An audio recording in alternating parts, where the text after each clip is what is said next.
দাদা হুজুরের আওলাদদের মধ্যে থেকে যদি দুই একজন ডাক্তার হয়, আপনাদের কারো আপত্তি আছে?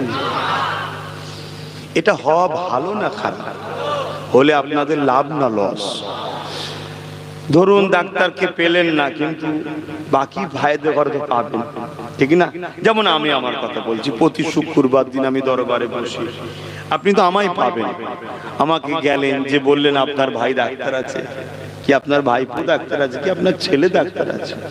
আমরা তো আপনাদের ভালোবাসার মানুষ, বিপদে পড়েছি, বড় টাকার ব্যাপার, একটু দেখে দিতে পারেন না?